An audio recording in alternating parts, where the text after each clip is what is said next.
So, I'm Jonathan Friedland from The Guardian, and it's a great pleasure to be moderating or chairing, perhaps is a more appropriate word, our speakers and our debate for tonight. As you know, the motion before us is the best chance for peace between Israel and Palestine is for Uncle Sam to butt out. A nice American colloquialism, despite this being Intelligence Squared in London. So much has been going on in the wider Middle East, across the Arab world in particular, the so-called Arab Spring, the Arab Awakening, depending on how you prefer to call it, that people on both sides of the Israel-Palestine conflict, whom some might accuse of being almost addicted to the attention of the world, have been slightly feeling left out in recent months because the attention has moved away.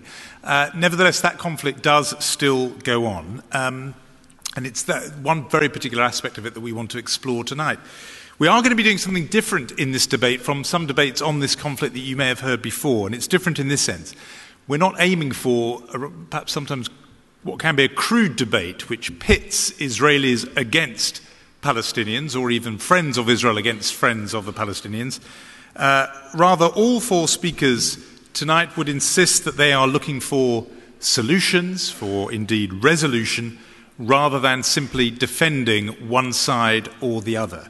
Nevertheless, within that framework or within that context, there are, and we will hope they are revealed tonight, substantial disagreements between them about how best to achieve that resolution.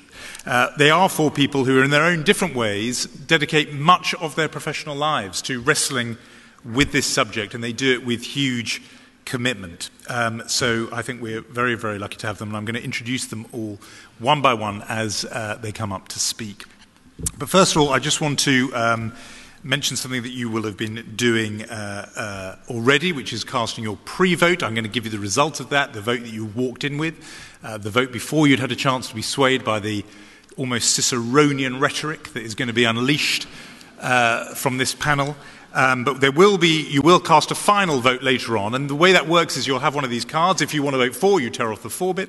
If you want to vote against, you tear off the against bit. And if you're an abstention, you slip the entire card into a ballot box. Almost Vladimir Putin-esque method of voting. But we're going to have a very proper and democratic result in contrast to there, perhaps. So we're going to do that. That's the format, and the rest of it I'm going to explain more or less as we go on. There is a little new twist in the Intelligence Squared format, which I hope you're going to enjoy, which we'll come to later.